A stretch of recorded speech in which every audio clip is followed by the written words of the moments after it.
Before watching this video, please ensure that you are alone, in darkness, wearing headphones and above 18 to achieve maximum effect.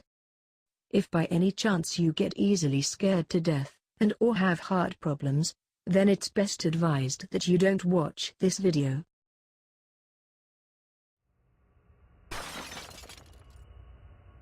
I kept still in the bed, processing the sound I had just heard.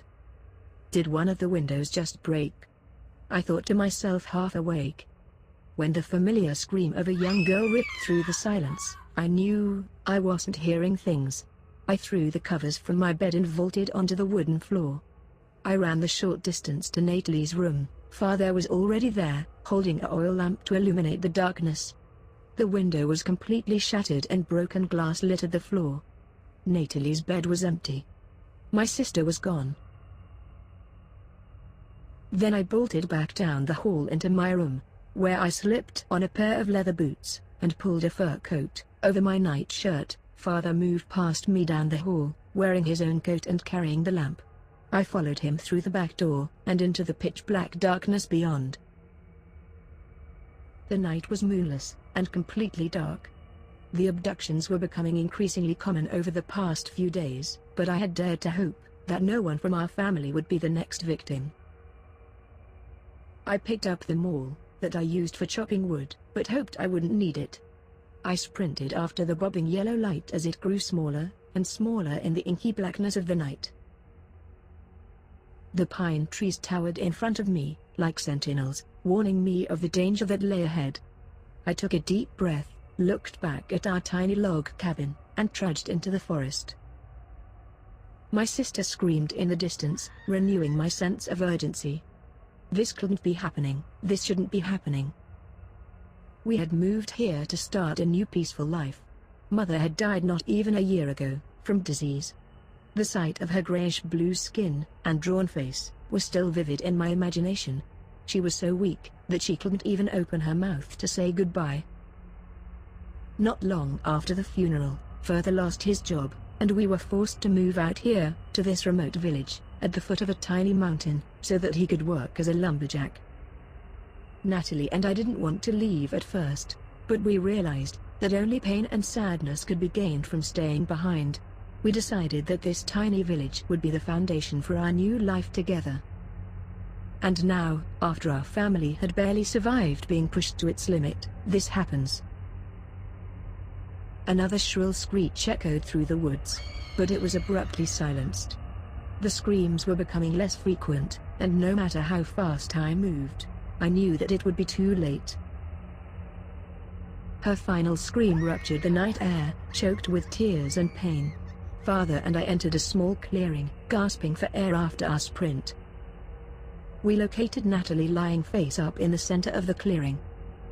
We ran to her, calling her name, hoping that she would reply in the same desperate tone, but she stayed silent. My father dropped to his knees next to her, and gasped tearfully. I stood dumbstruck behind my grief-stricken father, as I stared down at the body. We were too late. Her nightgown had been ripped away around her midriff. A large pentagram had been carved into her stomach, centered on a rusted iron spike that had been driven through her belly, pinning her petite body to the ground. Her skin was covered in thousands of tiny X-shaped cuts. The blood from the cuts had stained her once white nightgown a motley dark pink. Her golden blonde hair was covered in dirt, and stuck to her face with sweat. Her eyes were wide, and so completely bloodshot, that the whites had turned the color of blood. There was no doubt in my mind, she was dead. Only hours earlier, she was giggling and running around behind the cabin, playing tag with me after we had finished our chores. She was so carefree. I had thought that for the first time since Mother passed away, she was truly happy. I should have taken her seriously when she told me that a skeleton was watching from the woods. I couldn't see what she was talking about, so I told her it was just her imagination. "I guess you're right," she conceded. "You'll protect me anyway, right, Max?" "Of course I will. I'll always protect you," I promised. A tear streamed down my cheek. Father repeated her name over and over. He whimpered, and shakily extended his hand towards her face, and yelled in panic. Natalie had grabbed his wrist. Her dead eyes were locked with his, as she opened her mouth inhumanly wide. The muscles and tendons in her jaw popped and cracked as she brought his hand nearer to her mouth. Her teeth were jagged needles, like someone had taken a file and ground them into crude points. "Max, help me," he bellowed. I dropped them all and pulled on his arm, but it was futile. She was unbelievably strong. His hand was only inches from her gaping maw, and drawing closer. I decided that there was no other choice. I let go of Father's arm, and picked up the maul. "I'm sorry, Natalie," I apologized, as I brought the sharp end of the maul down on her neck. The tool smoothly severed her spinal column with an audible pop. She choked in pain, and finally, she let go of Father's wrist. She writhed on the ground for some time before laying still. Father picked himself up, and ran into the forest. He had totally lost it. The sight of his own daughter, attempting to eat his hand in one bite, was too much for him. He had forgotten the oil lamp in his haste, and more importantly, his son.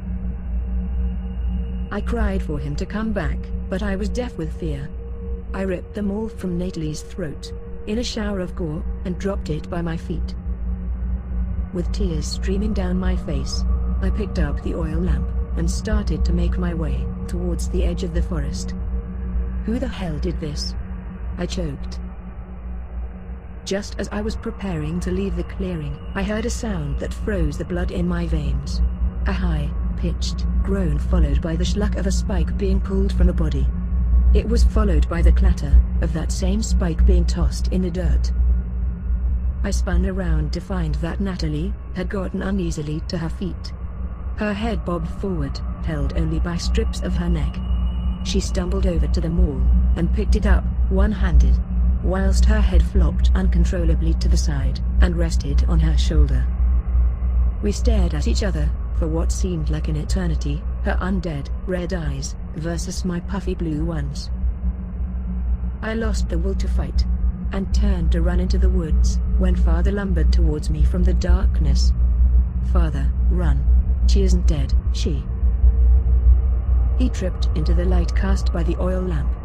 His skin was covered in tiny X-shaped cuts, and his coat and nightshirt had been ripped away. A pentagram, slightly smaller than Natalie's, had been carved into his muscle chest, and a rusty nail hammered in the center. His eyes were completely red, and utterly emotionless. I was trapped. Before I could react, I heard a sickening snap from one of my legs. I fell to the ground in agony, and dropped the lantern. Natalie stood over me with the maul clutched in her hand. She had broken my leg. I howled and cried for help. Father grabbed me roughly by the collar of my coat, and dragged me back into the clearing. In the fading lantern light, I could see the forms of other monsters limping from the woods. I recognized some of them as neighbors that had disappeared. Some were missing arms or legs, some were missing their heads entirely. However, my eyes were drawn to a pale, skinny man that walked in their midst. His skin was vacuum sealed around his bones, so much so that it seemed like it would rip at any moment. He had a halo of rusted nails hammered into his bald head. I could practically see the darkness radiating from his body. Father and Natalie pinned me to the ground. Monsters surrounded me, grinning down with grotesquely large smiles and razor-sharp teeth. The monsters at my head parted, and the skeleton man loomed over me. The symbol that had been carved into Natalie and Father was carved around his left eye. His eyes were completely black as the moonless night, and infinitely deep.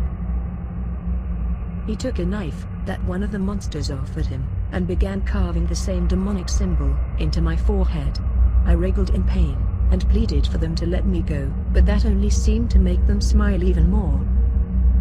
The skeleton man finished carving the symbol, and gave the knife back to its owner. Another monster offered him a hammer. The skeleton man took the tool in his spindly hand, and wrenched a rusted nail from his head.